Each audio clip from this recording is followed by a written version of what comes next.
Hello दोस्तों, देसी मैथिलन में आप सभी का स्वागत है। दोस्तों, आप सब थंबनेल पे दिख ही गए होंगे कि आज का मेरा अपडेट क्या होगा।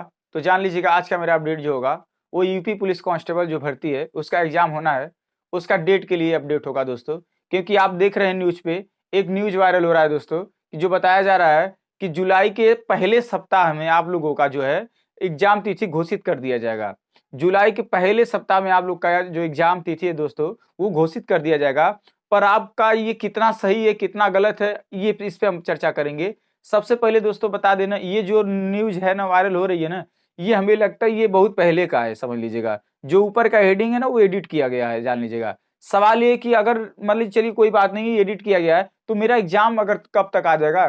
तो हमें लगता है ना दोस्तों, जो योगी आदित्यनाथ जी ये कहे थे ना कि जो भर्ती प्रक्रिया है वो 6 महीने के अंदर कर देनी चाहिए आप लोग को। यानी जो भी प्रक्रिया है एग्जाम कराने का वो 6 महीने के अंदर कर देना चाहिए। क्योंकि आपको पता है कि 17 और 18 फरवरी का आप लोगों का एग्जाम हुआ था। 17 और 18 फरवरी का एग्जाम हुआ था दोस्तों। उसके बाद क्या हुआ था आप लोग को भली बात पता है, बड़े स्तर से धांधली हुई थी। इतने स्तर से धांधली हुई थी कि लोगों के हाथों में पेपर 10-10 रुपया 20-20 रुपया में पेपर आ गए थे दोस्तों। ठीक है, आप सभी को पता है। तो माननीय मुख्यमंत्री जी ने क्या कहा था, इन सभी को देखते हुए 24 या 25 तारीख को, 17-18 फरवरी को जो धांधली हुई थी, या उसके बाद बच्चे ने क्या किया, वहां लखनऊ में टीचर सभी लोग मिलकर ने क्या किया, धरना प्रदर्शन किया।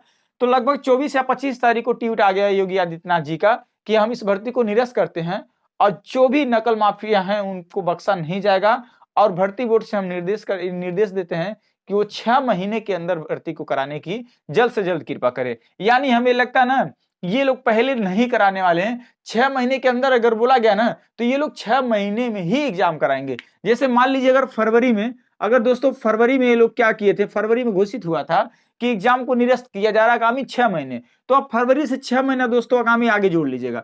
फरवरी 2 का माह होगा, 6 जोड़ लेंगे तो कितना आ जाएगा, 8वें माह में आप लोग का एग्जाम। यानी ये जो बेस मिल रहा है ना, 8वें माह से ज्यादा एग्जाम आपका ज्यादा जा ही नहीं सकता। क्योंकि ये जान लीजिएगा, जो योगी आदित्यनाथ जी कहते हैं दोस्तों, जो भी वो बात कहते हैं वो बात आज तक सही मानी गई है। मतलब इसके लिए, क्योंकि देखिए कोई भी सीटेट का भी पेपर लीक हुआ था, उसको कहते 2 महीने के अंदर पेपर कराने का जल्द से जल्द भर्ती बोर्ड काम करें, और 2 महीने के अंदर पेपर करा दिया गया था दोस्तों, जान लीजिएगा। और दूसरी बात बता देना, क्या है ना कि आप बताइए, 2 महीना तो दूसरे महीने में तो एग्जाम हुआ था, 6 महीना जोड़ लिया जाए तो यानी 8वें महीना में, यानी 8वां महीना हमारा कौन सा पड़ेगा, अगस्त पड़ेगा दोस्तों। यानी ये जान लीजिएगा, अब ये लोग ना ये बिल्कुल पहले एग्जाम नहीं कराने वाले हैं। ये जान लीजिएगा, बिल्कुल पहले एग्जाम नहीं कराने वाले हैं। एकदम जान लीजिएगा, ये लोग की एग्जाम अगस्त के दूसरे सप्ताह तक लेके जाने की कोशिश करेंगे, जान लीजिएगा।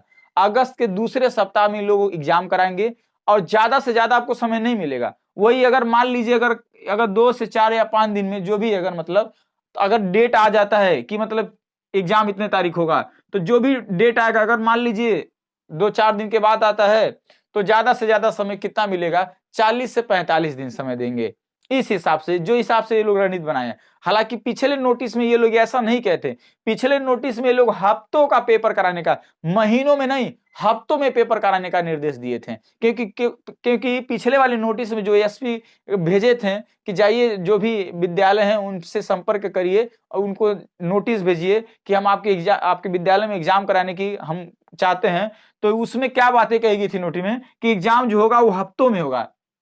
हफ्तों मतलब समझ रहे हैं ना, जैसे चाहे 3 हफ्ता में हो जाए, चाहे कुछ दिन, 3 हफ्ता चाहे कुछ दिन, महीनों में एग्जाम नहीं कराने वाले थे। जैसे इन लोगों का मूड था ना 20 से 25 दिन में एग्जाम करा देना है। इन लोगों का ये मूड था 20 से 25 दिन में आप लोगों का एग्जाम करा देना। पर इन लोगों की अब जो सोचे निकल के आ रही है ना, क्योंकि जब ये अभी अगर मान लीजिए 4-5 दिन में अगर रिजल्ट, मतलब सॉरी 4-5 दिन में एग्जाम तिथि अगर घोषित हो जाता है, तो जान लीजिएगा अगस्त के दूसरे सप्ताह में आप लोगों का एग्जाम होने का भरपूर चांस है। अगर ऐसा, अगर ये वाला अगर फार्मूला अपनाएंगे ये वाला, तो जान लीजिएगा अगस्त क्या, लास्ट जुलाई में या अगस्त के पहले में आप लोग का एग्जाम हो जाएगा, ये जान लीजिएगा। क्योंकि अब रही बात तैयारी की दोस्तों, तो जितना हो सके प्रीवियस क्वेश्चन पेपर को आप सॉल्व करिएगा, जितना हो सके प्रीवियस क्वेश्चन पेपर को सॉल्व करिएगा। अगर आपका मैथ वीक है ना दोस्तों, तो आप ज्यादा से ज्यादा प्रैक्टिस करने का काम करिएगा, कैलकुलेशन तेज करने का काम करिएगा। अगर कैलकुलेशन आपका तेज रहेगा ना, तो आपका रीजनिंग में भी दोस्तों काम आ जाएगा, जान लीजिएगा। बस आपका कैलकुलेशन तेज होना चाहिए। रही बात हिंदी का, तो हिंदी में क्या करना है, बस वही इंपॉर्टेंट चैप्टर है, हम जो आपको बार बार बताते हैं, संज्ञा, सर्वनाम, क्रिया, विशेषण। अब इसको साइड में छोड़ दीजिए, हम आपको इंपॉर्टेंट चैप्टर हिंदी में बताते हैं। जैसे एक वचन, बहुवचन, स्त्रीलिंग, पुल्लिंग, पर्यायवाची, मुहावरा, लोकोक्तियां। एक वचन बहुवचन तो बताए हैं, मतलब एक वचन बहुवचन, स्त्रीलिंग, पुल्लिंग, तत्सम, तद्भव, मुहावरा, लोकोक्तियां, विलोम शब्द, पर्यायवाची, अनेक आर्थिक शब्द। अगर इतना दोस्तों अगर आप चैप्टर कवर कर लेते हैं ना, तो कोई 30 प्लस मतलब 30 से नीचे कोई रोकेगा नहीं आपको आने में, अगर ये चैप्टर मौजूद करते हैं। क्योंकि यही सब चैप्टर सबको लगता है इजी है, ना कोई याद करता है, ना कोई याद करता है। अगर एग्जाम में आता है तो कंफ्यूजन में ABCD कोई मार के चला आता है, उसमें से पता चलता है गलत हो जाता है। इसीलिए मेन चैप्टर है, उस चैप्टर को आप कवर करने का काम करिए। बाकी यार कोई भी हो, संध हो, अलंकार हो, छंद हो, संज्ञा हो, सर्वनाम हो, क्रिया हो, विशेषण हो, अव्यय हो, इस सारे प्रश्न में से कहीं ना कहीं मिल जाते हैं इंपॉर्टेंट 100%। पर ये जो याद करने वाली चीजें हैं, जैसे विलोम हो गया, तत्सम, तद्भव, अनेकार्थिक, पर्यायवाची, एक वचन, बहुवचन, स्त्रीलिंग, पुल्लिंग, ये सब जितने भी मतलब होते हैं ना चैप्टर, ये बहुत इंपॉर्टेंट होते हैं। लोग करते नहीं है दोस्तों, बस यही जान लीजिए, बड़ी गलती करते हैं। समझ रहे हैं ना, इस हिसाब से अपनी तैयारी करिएगा। और रही बात टेस्ट देने का काम करिएगा, तो दोस्तों हम आपको एक अच्छा प्लेटफॉर्म बताते हैं। देखिए अच्छे सब प्लेटफॉर्म होते हैं, कोई भी संस्था टेस्ट बनाती है, अच्छा ही बनाते हैं। चाहे कोई भी आप जिससे भी आप पढ़ते हो, जैसे चाहे एग्जामपुर हो गया, चाहे RW, कोई भी पढ़ते हो। पर हमारा मानना यह है दोस्तों, एक बार जरूर करिएगा, आप टेक्स्ट बुक प्लेटफॉर्म पे जरूर एक टेस्ट देने का काम करिएगा, जान लीजिएगा। अगर टेक्स्ट बुक पे अगर आप एग्जाम मतलब टेस्ट देते हैं ना, जितना स्कोर आपका टेक्स्ट बुक में आएगा ना, जितना स्कोर अगर आपका टेक्स्ट बुक में आएगा ना, उससे 2 या 4 प्लस माइनस होंगे, इससे ज्यादा नहीं आप होंगे, ये जान लीजिएगा। अगर आपका टेक्स्ट बुक में जितना बन रहा है, अगर टेक्स्ट बुक में आपका 100 प्रश्न बन रहा है, तो आप जरूर से जरूर जाएंगे 103 प्रश्न पे, 104 प्रश्न पे, या 96 प्रश्न पे आ जाएंगे, ऐसे ऐसे प्रश्न पे आ जाएंगे। अगर आपका टेक्स्ट बुक में 120 क्वेश्चन बन रहा है, तो आप 121, 115 इर्द गिर्द में उसके घिरेंगे, ये जान लीजिएगा, यही हकीकत है। बाकी एग्जाम निकालने का सबसे बेस्ट तरीका यही है दोस्तों, जो आपको आया है, जो आपको आ गया है, उसको जाने मत दीजिएगा। आप ज्यादा से ज्यादा रिवीजन करिएगा, जो आपको आ रहा है उससे रिवीजन करिएगा। और जो चैप्टर से आप नहीं पढ़े हैं, जो सिलेबस में आप नहीं पढ़े हैं, उसको 100% आप क्या करिएगा, कवर करने का काम करिएगा, जान लीजिएगा। ताकि कोई भी दिक्कत हो, आराम से आपका सामना उससे पड़ जाए और आप उस चीज को सामना कर जाएं। क्योंकि हम आपसे बता रहे हैं ना दोस्तों, कोई भी व्यक्ति होता है ना, सिलेबस से नहीं पढ़ता है। अगर आप सिलेबस के अकॉर्डिंग पढ़ते हैं ना, जो सिलेबस में दिया है, हम हमेशा आपको बताते हैं। जैसे मान लीजिएगा एक एक टॉपिक होता है दोस्तों, अभी मान लीजिए कोई व्यक्ति क्या सिलेबस में इतिहास है, तो लगेगा इतिहास का पोथा ही पढ़ना। अरे दोस्तों, एक आध दो प्रश्न ही इतिहास से आते हैं ना, ज्यादा तो आते नहीं है इतिहास से, एक दो प्रश्न आते हैं, तो क्या दिक्कत है, फैक्ट इंपॉर्टेंट पढ़ लेना इतिहास से।